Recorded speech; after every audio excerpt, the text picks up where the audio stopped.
Friends, मेरे सभी साथियों, मेरे सारे प्यारे बच्चों, मेरे छात्र छात्राओं जो अब मुझसे यूट्यूब के माध्यम से जुड़ चुके हैं। अभी हम लोग करा रहे थे आपको एसएससी के एमबी की बुक से 2017 के सेट सॉल्व। इसमें हम लोग 14 सेट निपटा चुके हैं जो अब तक सीपीओ के चल रहे थे प्री टेस्ट, जो कि थे 50 क्वेश्चन के। अब आ चुके हैं सीजल के प्री टेस्ट जो कि हैं 25 क्वेश्चन के। यस, सेट थोड़ा छोटा हो जाएगा, यानी कि समझ लीजिए 2 सेट के बराबर 1 सेट हो जाएगा। यस सॉरी, एक जैसे वहाँ पे 1 सेट था, ये 2 सेट के बराबर हो जाएंगे, ऐसा कह सकते हैं आप इसको। लेकिन 25 क्वेश्चनों में इन्होंने सबको दिया हुआ है, सब कुछ मतलब synonyms, antonyms, idioms, one word, PQRS, active passive, direct indirect, cloze test, grammatically, gap fillers, सब जो भी संभव था सब इन्होंने दिया है। कॉमन एरर वगैरह सब कुछ दिया है, सीखने को बहुत कुछ मिलेगा और बहुत अच्छा पैटर्न भी है। 2016 में मेरे भी इसमें 46 मार्क्स थे आउट ऑफ 50। एक क्वेश्चन मेरा छूट गया था और एक क्वेश्चन मेरा गलत हो गया था। यस, तो चलते हैं फिलहाल हम लोग अपने सेट पर। क्या कह रहा है पहला क्वेश्चन, 2016 का 17 का पहला सेट और सीजल का पहला सेट 17 का 15 सेट। थोड़ा सा बड़ा कर दूँ जिससे कि आपको क्लियर दिखाई देना शुरू हो जाए। कह रहा है कि the two men were quarreling with one another, claiming the same watch as their own। दो लोग लड़ रहे हैं आपस में और क्लेम कर रहे हैं कि ये सेम वॉच जो है दोनों की है। अब यहाँ पे एक बात आप ध्यान रखें, ईच अदर और एक वर्ड आपका वन अनदर। ईच अदर लगता है दो लोगों के लिए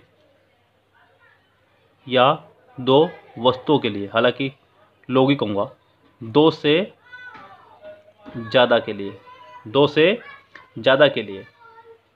जब तक क्लियर ना हो तब तक आप ईच अदर नहीं लगाएंगे। जब बिल्कुल क्लियर हो जाए कि दो ही हैं तब आप ईच अदर लगाएंगे, वरना तो आप वन अदर लगाएंगे। जैसे कि मैंने कहा, Ram and Shyam wished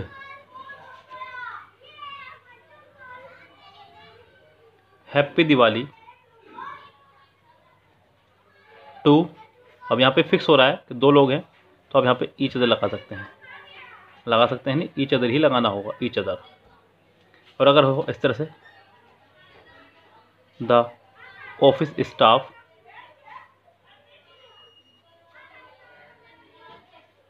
wished happy Diwali to. अब यहाँ अपना दिमाग बिल्कुल नहीं लगाना है कि हो सकता है कि ऑफिस के अंदर 2 ही लोगों का स्टाफ हो या हमारे ऑफिस में सिर्फ 2 ही लोगों का स्टाफ है, ऐसा अपना दिमाग बिल्कुल नहीं लगाना है। जब तक क्लियर ना करे तब तक 2 से ज़्यादा ही माना जाए। तो the office staff wished happy Diwali to one another. Yes, ये ध्यान रखें आप। जब क्लियर कर देगा बिल्कुल कि 2 लोग हैं तो आप लगाएंगे ईच अदर, और जब क्लियर ना करे तो आप लगाएंगे one another. Yes, each other और वन अनदर में ये छोटा सा अंतर आप हमेशा रखें। इसको बोल देते हैं, प्रोनाउन का एक पार्ट है ये, रेसिप्रोकल प्रोनाउन। क्या बोल देते हैं? Reciprocal pronoun. अगर मैंने आपको प्रोनाउन कभी पढ़ाया यूट्यूब पर तो मैं आपको इसे जरूर पढ़ाऊंगा एक बार फिर से। हालांकि मैंने आपको इसे इतनी बार बता दिया है, आपको हल्के रट जाना चाहिए। यस, डेफिनेटली रट गया होगा। यहाँ कह रहा है कि द टू मैन वर क्वार्लिंग। जब कहते बिल्कुल टू क्लियर कर दिया तो आप पे वन अनदर की जगह ईच अदर आएगा। नेक्स्ट चलते हैं sentence number next. Everybody knows that Bhutan is the most peaceful of all other countries of the world. Sentence present में है। पहली बात तो आप ये समझ लें कि जितने भी आपके ये इंडेफिनेट प्रोनाउन है, चाहे वो ईच हो, चाहे वो एवरी हो, चाहे वो आइदर हो, चाहे वो नाइदर हो, चाहे वो नन हो, चाहे वो एनी वन हो। एनी वन से मतलब वन वाले सारे, वन वाले anyone, someone, no one, everyone, और एनीबडी यानी कि बड़ी वाले सारे, बड़ी वाले एनीबडी, नोबडी, समबडी, एवरीबडी। इन सभी के साथ ध्यान रखें आप, हमेशा सिंगुलर नाउन और सिंगुलर वर्ब का इस्तेमाल किया जाता है। किसका? सिंगुलर नाउन और सिंगुलर वर्ब का। इन सभी के साथ हमेशा सिंगुलर नाउन और सिंगुलर वर्ब का इस्तेमाल किया जाता है, ये आप हमेशा ध्यान रखें। यस, तो यहाँ पे इसलिए इसके साथ सिंगुलर वर्ब आई। एवरीबडी नोज प्रेजेंट में है क्योंकि वर्ब की फर्स्ट फॉर्म में ऐसे ही लग रहा है, इसलिए पूरा सेंटेंस प्रेजेंट में है। दूसरी बात यहाँ पे मोस्ट आया, सेंटेंस सुपरलेटिव है। क्या सेंटेंस आपका? सुपरलेटिव। अब एक बात का और ध्यान रखिए, ये कुछ वर्ड मैं आपको बता रहा हूँ। No other, all other, most other और एनी अदर, ये 4 वर्ड आप खुल कर रखें। सबसे खुशी की बात यह है कि मैं जो भी आपको डाटा दे रहा हूँ यहाँ पे, वैसे मैंने 4 कहा तो 4 ही है, 5वां नहीं है, ये भी ध्यान रखें आप। 5वां वर्ड नहीं है, बिल्कुल बिंदास बेफिक्र है। नो अदर का यूज़ होता है सिर्फ और सिर्फ पॉजिटिव सेंटेंस में। किसमें? पॉजिटिव डिग्री के साथ में। यानी कि अगर सेंटेंस में पॉजिटिव डिग्री हो तो आप नो अदर लगाएंगे। जैसे कि आप कह सकते हैं no other girl is as tall as I. कोई भी लड़की उतनी लंबी नहीं, इतनी लंबी जितना लंबा मैं हूँ, या जितनी लंबी मैं हूँ, कोई लड़की कह रही तो एज के साथ पॉजिटिव डिग्री आई है, इसलिए आपने लगाया नो अदर। यस, बाकी ये तीनों ही वर्ड हमेशा इस्तेमाल होता है कंपैरेटिव में। कहाँ इस्तेमाल होते हैं? कंपैरेटिव में। कंपैरेटिव में भी एक इनके साथ एक रूल ये है कि दोनों तो इस्तेमाल होंगे प्लूरल नाउन के साथ में। किसमें? और ये इस्तेमाल होगा सिंगुलर के साथ में। किसके साथ में? सिंगुलर नाउन के साथ में। जैसे कि यहाँ देख लीजिए एग्जाम्पल, आप क्या कहना चाह रहा है वो, I am better than any other boy of Saharanpur. यहाँ पे आप देख रहे होंगे कि बॉय सिंगुलर है।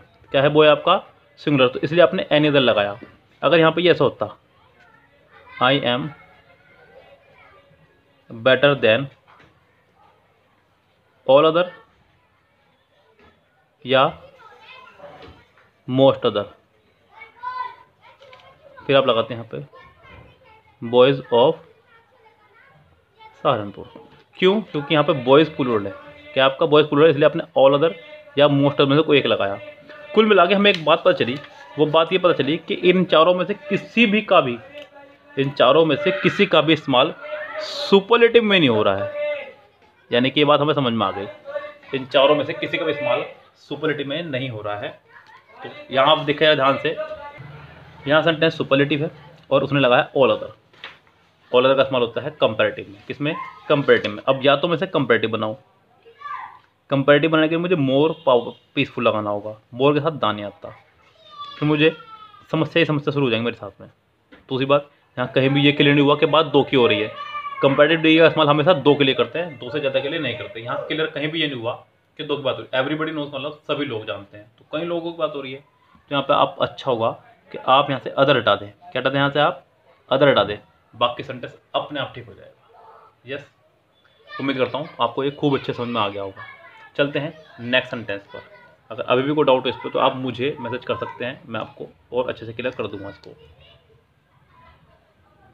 The higher you climb the more difficult it dash to breathe. यानी कि जितना ऊंचाई पर जाएंगे उतना ही मुश्किल हो जाएगा सांस लेना। इट के साथ सिंगुलर वर्ब आएगी, बिकॉज सेंटेंस प्रेजेंट में चल रहा है। क्लाइम उसने सिंगुलर वर्ब लगाई है, तो आप भी सिंगुलर वर्ब लगाएंगे। साथ ही साथ यहाँ पे एक चीज़ और देखें आप, यहाँ 2 चीज़ें सीखनी है आपको। वो 2 चीज़ें क्या हैं? पहली बात तो ये कि यदि कंपैरेटिव डिग्री के बाद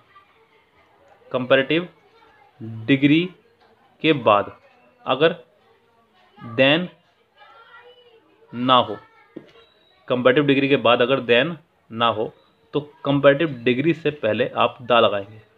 सबसे पहली बात तो यही सीखें आप। यहाँ कंपैरेटिव डिग्री है दोनों, हायर और मोर, इनके बाद देन नहीं है, तो आपने दा लगाया। सबसे इंपॉर्टेंट बात, अगर ऐसा ना होता तो ये गलत होता। कभी भी कंपैरेटिव डिग्री के बाद अगर देन ना हो तो आपको दा लगाना है, ये बात ध्यान रखें। दूसरी बात, सेंटेंस प्राकृतिक है। क्या है सेंटेंस? अगर 2 सेंटेंस प्राकृतिक हों या दोनों में से कोई भी एक प्राकृतिक हो तो सेंटेंस बनेंगे दोनों प्रेजेंट इंडेफिनिट में। कैसे बनेंगे दोनों sentence?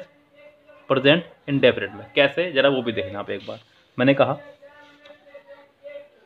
If you heat ice it turns into water, यानी कि अगर आप बर्फ़ को गर्म करते हैं तो वो पानी बन जाएगा। अब आपने एक काम खुद करा, दूसरा काम अपने आप हो गया। ये काम आपको करना नहीं पड़ा, ये अपना आप हो गया। तो ये प्राकृतिक था। जैसे कि इफ़ इट रेन्स, अगर बारिश होती है, द ग्रास वेट्स, तो घास भीगेगी। ये भी प्राकृतिक है, बारिश को भी नहीं रोक सकते आप और घास को भीगने से भी आप नहीं रोक सकते। तो इसीलिए सेंटेंस आपका यहाँ पे इट के साथ सिंगुलर वर्ब लगी, वर्ब के फर्स्ट में SAES, यानी कि बिकम्स। यस, नेक्स्ट सेंटेंस पे चलते हैं। Neha has been crying dash morning. अब यहाँ पे तो बिल्कुल टुच्चा सेंटेंस है, कई बार आ चुका आपके सामने कि जब भी फिक्स समय होगा, पॉइंट ऑफ टाइम होगा, तो आप उससे पहले सिंस लगाएंगे।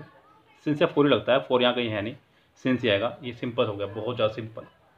मुझे लगता है कि अब तो आपको रूल्स रटना शुरू हो गए होंगे। मैंने आपसे वादा किया था कि 10 से 15 दिन में आपको रूल्स रटना शुरू हो जाएंगे, यानी कि विदिन 2 वीक्स आपको सारे रूल्स रिपीट होना शुरू हो जाएंगे। आप लोग भी एक चीज़ गौर कर रहे होंगे, कुछ गिने चुने रूल हैं जो रिपीट आ रहे हैं बार बार एग्जाम में। वो जो बहुत सारा जखीरा आप लोगों ने पढ़ा है किताबों से, इस किताब से, उस किताब से, आ ही नहीं रहा भाई। क्यों पढ़े, क्यों समय बर्बादी करें अपनी, पैसे की भी बर्बादी कोचिंग से। आप देख रहा हूँ गिने चुने रूल है। मैं भी बार बार लगा था वीडियो में वही रूल पढ़ा के मैं भी पक गया। लेकिन क्या करूँ, मुझे हर बार रूल पढ़ाने, मुझे आपको खूब अच्छे से रटवाने रूल। तो खूब अच्छी तैयारी करें आप लोग, जिससे कि अच्छे से अच्छे नंबर आप लाएं। रूल्स सभी रट जाएंगे, चिंता ना करें, समय के साथ साथ अपने आप रट जाएंगे सारे रूल्स। चलते हैं नेक्स्ट प्रोसीजर पर। यह है आपका सिनोनियम्स, वोकेबलरी है। पहला वर्ड है ओपुलेंट। ओपुलेंट मतलब प्रचुर मात्रा में होना, काफ़ी अधिक मात्रा में होना। फेक माने झूठा, ग्लूमी मतलब उदास, रिच मतलब अमीर यानी कि प्रचुर, सेल्फिश मतलब स्वार्थी, जिसका आंसर हो जाएगा रिच। सी इसका आंसर हो जाएगा। यस, नेक्स्ट ऑप्शन है मोरो से, यानी कि चिड़चिड़ा। इसको मोरो से ही याद कर लें कि मोरो से अधिक चिड़चिड़ा जानवर कोई नहीं है, क्योंकि उसके पैर बहुत पतले पतले होते हैं। सब कुछ बढ़िया है, लेकिन अपने पैरों से बेचारा बहुत उदास रहता है, वो भी चिड़चिड़ा होता है। फ्लटर मतलब चापलूसी, ग्लूमी उदासी, फ्रेंडली मित्रवत, और सेवी मतलब हाजिर जवाब। तो मोरो से मतलब चिड़चिड़ा, और यहाँ क्या आंसर हो जाना चाहिए मेरे ख्याल से, फिर तो ग्लूमी ज़्यादा बेस्ट लग रहा है मुझे, या फिर सेवी। तो नहीं, बस ग्लूमी बेस्ट है, सेवी नहीं होगा। अगला है आपका इर्क। इर्क यानी कि इर्क मतलब किसी को खिजाना, किसी को गुस्सा दिलाना, यस, थकाना किसी को या सताना किसी को, इस तरह आप कह सकते हैं। पहला वर्ड अट्रैक्ट, आकर्षित करना।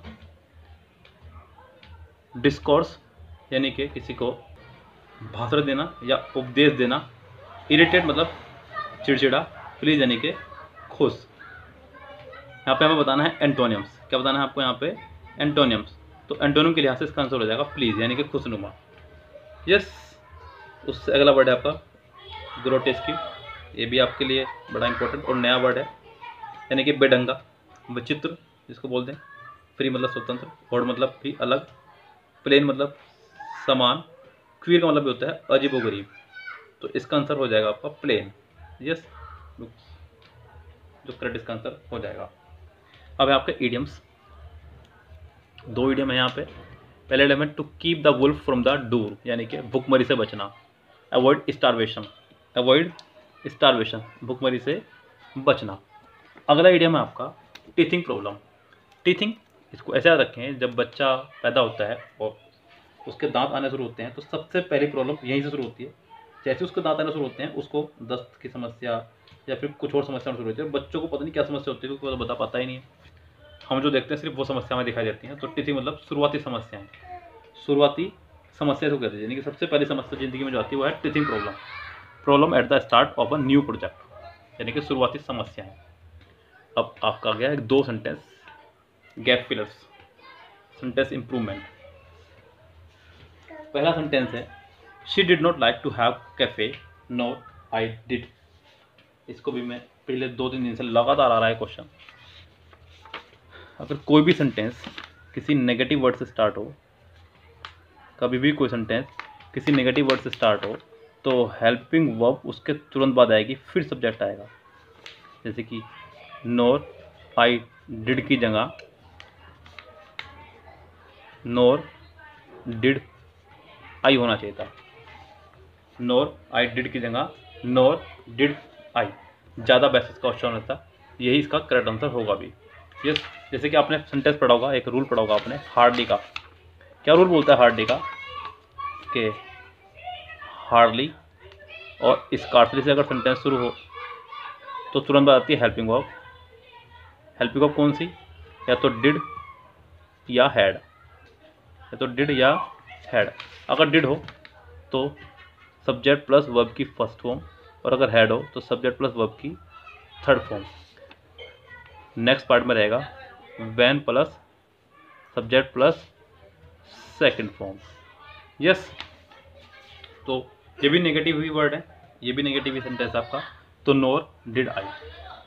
Taj Mahal is a rather sing monument in Agra. Taj Mahal is rather sing monument in Agra.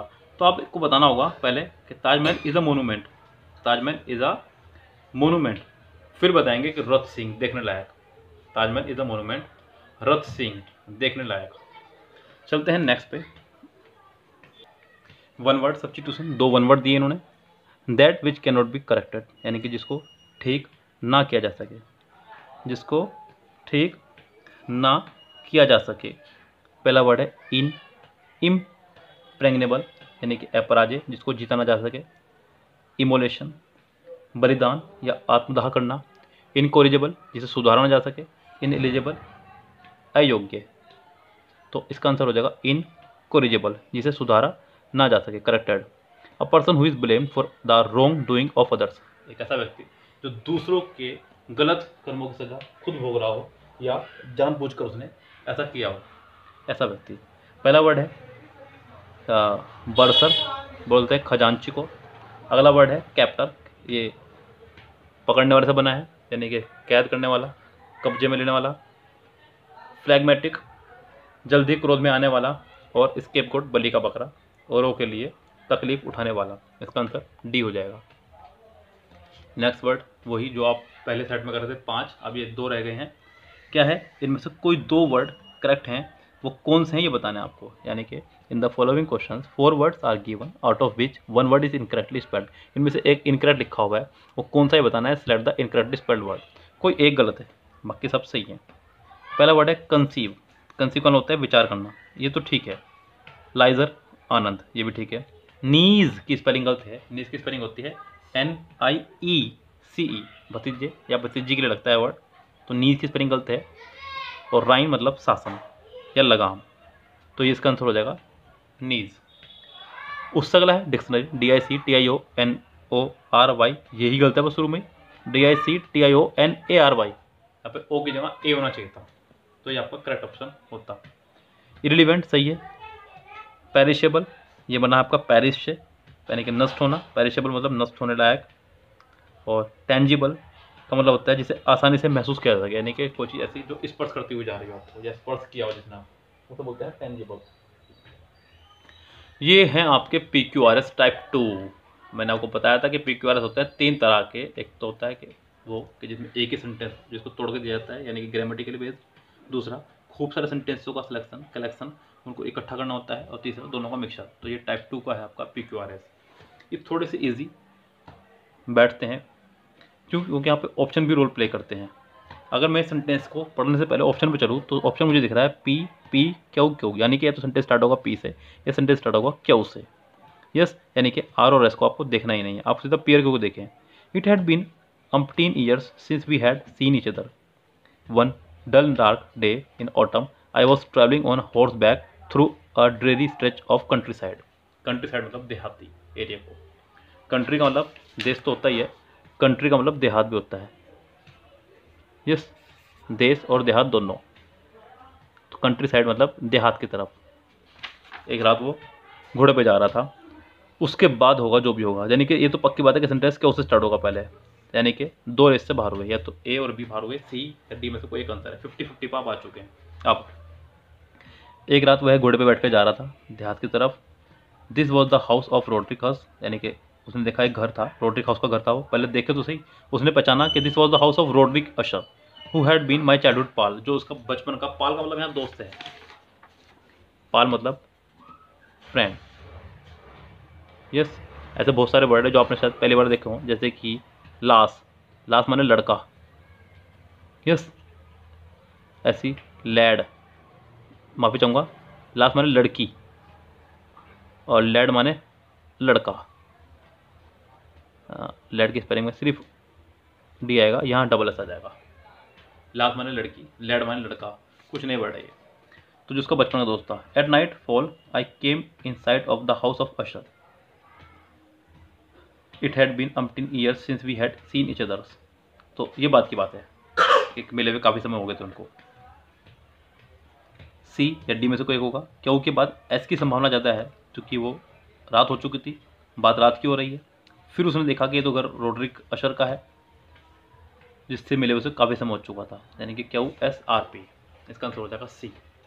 Next, sentence पढ़ने से पहले मैं फिर पढ़ूंगा पहले option S Q R S, S Q, यानी कि सेंटेंस या तो एस से स्टार्ट होगा या क्यू से। वहाँ पे चाहूँगा आपको ऑप्शन नहीं दिखाई दिए, ये रहे, या तो स्टार्ट होगा एस से या स्टार्ट होगा क्यू से, यानी कि इसका आंसर या तो एस से है या क्यू से। हमें पी और आर पढ़ना ही नहीं है। As, the term lepanka carried a sardonic connotations from the word earlier used for the children game known in English a tag।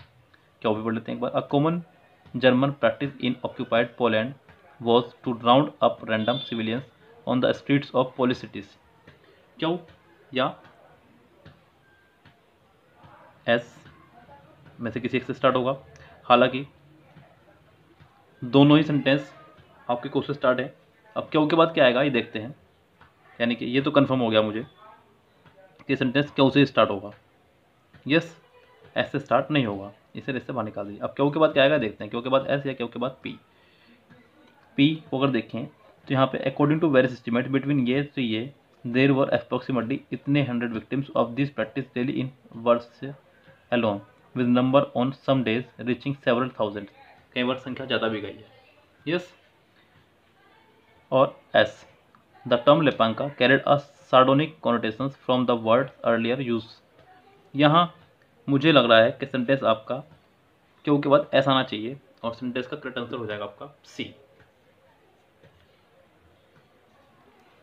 Next sentence आपका एक्टिव पैसिव का।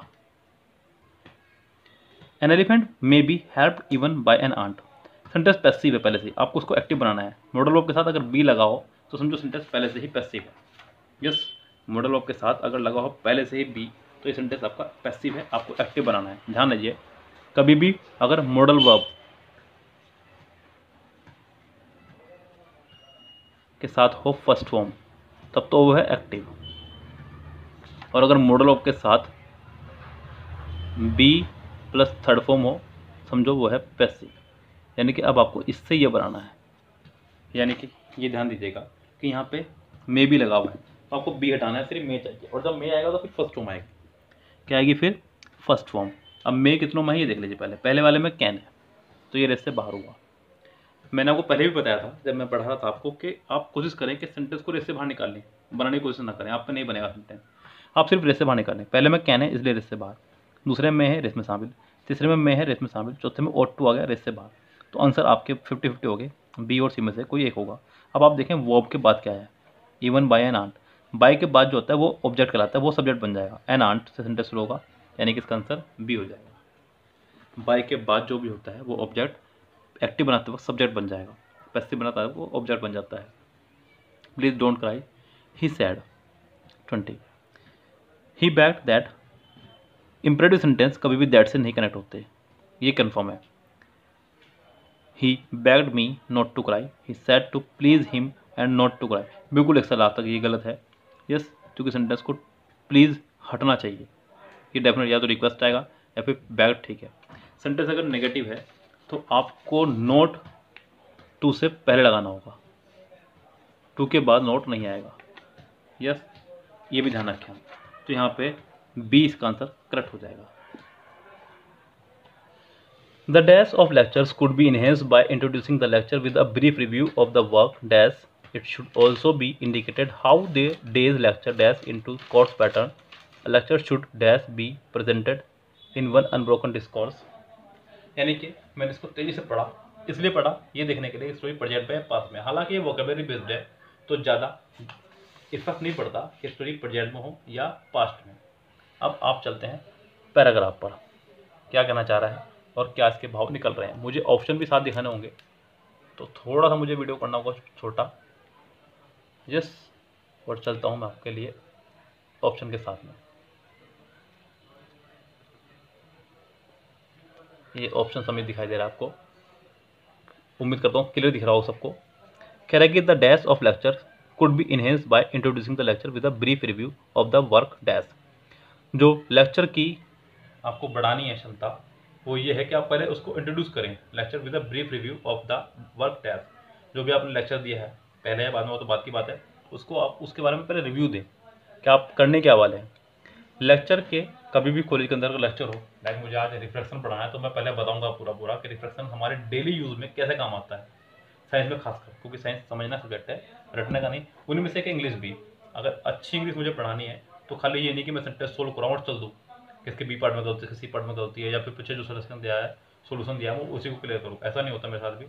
मैं भी कोशिश करता हूँ कि आपको सोल्यूशन जितना बेस्ट से बेस्ट हो सके उतना मैं दूँ, क्योंकि वो चीज़ आपको सिर्फ समझनी नहीं है, उसको दिमाग में उतार लेनी है।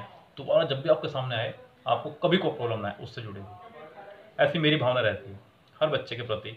यस, जिससे कि आप बहुत अच्छे से नंबर ले सकें, सिलेक्शन ले सकें। द डैश ऑफ लेक्चर, तो यहाँ पे भी वर्ड हो जाएगा आपका effectiveness. The effectiveness of lecture यानी कि प्रभाव, इफेक्ट का मतलब होता है प्रभाव से। तो the effectiveness of lecture could be enhanced by introducing the lecture with a brief review of the work dash, ascending, preceding, reciting, succeeding. तो यहाँ पे बात हो रही है कि इफेक्टिवनेस तब आएगी लेक्चर पे जब हम लोगों ने जो कल पढ़ाया उसको पहले बताएं और फिर नया लेक्चर शुरू करें, यानी कि पहले की वर्क की बात हो रही है। तो यहाँ पे पहले के लिए सिर्फ और सिर्फ प्री लगाएंगे। प्री का मतलब होता है पहले, असेंडिंग का मतलब चढ़ना, रिसाइटिंग का मतलब रटना, सक्सीडिंग का मतलब होता है आगे का। यस, तो यहाँ पे प्रीसीडिंग हो जाएगा, यानी कि कंसेप्ट भी हो जाएगा। दो कन्फर्म आपके हुए, आपको रिस्क लेना है, एक पे भी रिस्क लेना है। अगर आपका एक से ही चला गया आपको रिस्क लेना है, तुरंत रिस्क लेना है। यस, ऐसा मैं आपको पहले भी कई वीडियोज में बता चुका हूँ क्यों रिस्क लेना है। तो यहाँ पर आ जाएगा preceding. It should also be indicated how the days lecture dash into the course pattern. अब यहाँ पर बहुत सारा काम करेगा इनटू। यस, यह है आपका इनटू प्रपोजिशन, कुछ फिक्स वर्ब के साथ ही चलता है। क्या क्या मीनिंग हो जाते हैं इनके, मैं आपको यहाँ क्लियर कर दूँ। पहला है हमारे पास ऑप्शन ऐड। अगर मैं ऐड के साथ इनटू लगाता हूँ, पहला ऑप्शन हमारा ऐड इनटू, अगर मैं लगाऊं ऐड के साथ में इनटू, यस, जो मुझे दिया जा रहा है, तो ऐड इनटू का मतलब होता है दाखिल करना या किसी को दाखिला मिलना या लत पड़ना। दाखिला मिलना या किसी चीज़ की लत पड़ना। नेक्स्ट जो ऑप्शन है वो है आपका फिट। फिट के साथ इनटू का मीनिंग हो जाएगा किसी से तालमेल खाना या मिलने के लिए समय निकालना। फिट इनटू तालमेल खाना, तालमेल खाना या मिलने के लिए समय निकालना। उससे अगला जो वर्ड है वो है आपका गेट इनटू। गेट इनटू का मतलब भी होता है किसी को दाखिला मिलना। यस, उससे अगला वर्ड है आपका लेट इनटू। लेट इनटू का मतलब होता है शामिल करना। क्या करना? किसी को शामिल करना किसी चीज़ में। तो चलते हैं, कह रहा है कि it should also be indicated how the days lecture dash into the course pattern fit into, कि किस तरह से वो आपके लेक्चर से तालमेल खाता है। It should also be indicated how the days lecture fit into the course pattern, course pattern से किस तरह से वो तालमेल खा रहा है। A lecture should dash be presented in one unbroken discourse. Lecture को जो है एक आपको अनब्रोकन डिस्कोर्स के साथ में प्रस्तुत करना है। जैसे कि मैं वीडियो बना रहा था पहले स्टेनोग्राफर की 100 क्वेश्चनों की, तो मैं उसको 2 पार्ट बना रहा था। फिर मुझे बच्चों ने कहा सर इसका एक ही पार्ट बनाइए, क्योंकि आधा पार्ट आज और आधा पार्ट कल आ रहा है, तो फिर देखने में दिक्कत हो रही है। मैंने आपकी सुनी और मैंने उसको तुरंत एक पार्ट बनाना तो किया। अब मैं जितनी भी वीडियो है सब एक ही पार्ट में निपटा रहा हूँ, चाहे वीडियो लंबी हो चाहे छोटी हो। A lecture should dash be presented in one unbroken discourse unless exceptionally interesting. A long lecture strains the dash of a concentrated listening, causing intermittent wandering of attention and loss of continuity in thought. तो यहाँ कहना चाह रहा है कि lecture जो है यानी कि नेगेटिव सेंस में जाने की बात हो रही है। A lecture should dash be, यहाँ पर नोट होता तो ज़्यादा अच्छा होता, लेकिन नोट यहाँ किसी भी ऑप्शन में नहीं है। तो आपको नोट से ही जुड़ा हुआ वर्ड निकालना है, यानी कि नेगेटिव वर्ड ही उठाना है। कंटिन्यूसली नेगेटिव वर्ड नहीं है, ऑफन नेगेटिव नहीं है, रैंडमली नेगेटिव नहीं है, नेगेटिव वर्ड आपका सेल्डम। क्या आपका नेगेटिव वर्ड? सेल्डम। या तो यहाँ पर होता अ lecture should not be presented in one unbroken discourse, yes, तो तब ठीक होता। हालांकि नहीं है तो आपको सेल्डम लगाएंगे, यानी कि आप यहाँ पे नेगेटिव वर्ड उठाएंगे जो कि करेक्ट होगा। Unless exceptionally interesting a long lecture strain the dash of authority, capacity, comfortability, responsibility. ये भी डिपेंड करता है आगे आने वाले ऑफ पर, आगे आने वाले ऑफ पर। अब ऑफ तो क्यों डिपेंड करता है ये भी देख लीजिए। सबसे पहली बात तो ये कि मैं आपको बता दूं, अथॉरिटी और कंफर्टेबिलिटी के साथ आप ऑफ लगा ही नहीं सकते। सबसे पहली बात, दोनों के ही साथ ऑफ नहीं आ सकता, तो कम से कम ये दो रेस से बाहर हो गए। अब बचता है कैपेसिटी और रिस्पॉन्सिबिलिटी। अगर आप लगाते हैं रिस्पॉन्सिबिलिटी ऑफ, इसका मतलब होता है जिम्मेदारी उठाना, और कैपेसिटी ऑफ मतलब क्षमता, कैपेसिटी ऑफ मतलब किसी चीज़ की क्षमता। तो unless exceptionally interesting a long lecture strain the capacity of a concentrated listening, यानी कि आपकी कॉन्सेंट्रेशन जो लिसनिंग है उसकी क्षमता पर डिपेंड करती है, यानी कि इसका आंसर हो जाएगा आपका बी, यस। सो उम्मीद करता हूँ कि आपको समझ में आएगा। हालांकि वोकेबलरी बेस्ड जो क्लोज टेस्ट आते हैं उनमें ज़्यादा डिपेंड करता है आपकी वोकेबलरी, और वोकेबलरी में भी मैं आपको सलाह दूंगा कि आप वोकेबलरी तो अपनी इंप्रूव करते रहे, साथ में फ्रेजल वर्ब भी पढ़ते रहे, क्योंकि अगर एक आधा फ्रेजल वर्ब पे आ गया तो वो आपको फ़ायदेमंद हो जाएगा, उसी पर आप रिस्क ले सकते हैं। यस, वोकेबलरी के लिए हम लोग भी वीडियो बनाएंगे, लेकिन अगर आपके पास एक बुक हो, बुक का नाम है word power at your finger tips, word power at your finger tips. Yes, कोई लेखक मुझे याद नहीं आ रहा, इसके कंफर्म नहीं है नाम, बता दूं आपको लेखक का नाम भी, लेकिन ये सबसे बेस्ट बुक है अगर आपको अपनी वोकेबलरी इंप्रूव करनी है बहुत तेज़ी से। अगर आपको नेट से मिल जाए, पीडीएफ मिल जाए, तो आप इसको डाउनलोड कर लीजिएगा, बहुत अच्छी बुक है। आप इसको यूट्यूब पे भी सर्च कर सकते हैं, इनकी शायद एक दो वीडियो यूट्यूब पे पड़ी हुई है, वहाँ क्लियर हो जाएगा। Word power at your finger tips, बहुत अच्छी बुक है वोकेबलरी इंप्रूव करने के लिए। बाकी आप एमबीए की बुक से जितना भी वोकेबलरी आप उसे हाथ पर निपटाते चले। आज की वोकेबलरी की पिक मैं आपको दिखा रहा हूँ, आप उसका स्क्रीनशॉट लेकर के इस सब वोकेबलरी को भी रट लीजिएगा। ये रही आपकी आज की वोकेबलरी है। पहले एक साइड का देख लीजिएगा, फिर दूसरी साइड का देख लीजिएगा, आप इसका स्क्रीनशॉट ले लीजिएगा और फिर आप इसको आराम से बैठ कर लर्न कर लीजिएगा, क्योंकि एमबी की बुक की भी वोकेबलरी बहुत इंपॉर्टेंट है। एग्जाम में आए पे वर्ड हैं तो ज़्यादा ज़रूरी होता है कि अगर आप प्रीवियस एग्जाम को रटें तो ज़्यादा बेस्ट है। नया करने के बजाय आप प्रीवियस करते चले जाए, वो सबसे बेस्ट है। यस, तो फिलहाल आपसे लेने होगी विदा। जाने के साथ साथ मैं आपसे कहना चाहूँगा कि चैनल को, इस वीडियो को हमारे शेयर कर दीजिएगा, लाइक और कमेंट भी करके जाएं कि आपको वीडियो कैसी लगी।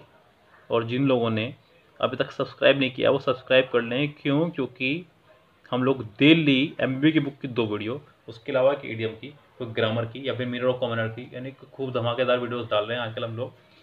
पूरे लॉकडाउन के दौरान मैं आपकी एमबी की बुक निपटा दूंगा लगभग, क्योंकि दिन में 2 से मतलब अभी 17 बजे तक लॉकडाउन हो चुका है। 34 वीडियोज़ और आ जाएंगी और 14 डल चुके हैं, यानी कि 50+ वीडियो हमारी यूट्यूब पर हो जाएंगी एमबी की, और उससे पहले भी डाली हुई हमने स्टेनो की वीडियो। तो आप लोग देखते रहिए, चैनल को सब्सक्राइब करिए, बेल आइकन दबा लीजिए, जिससे कि आपको फटाफट से मिलता रहे।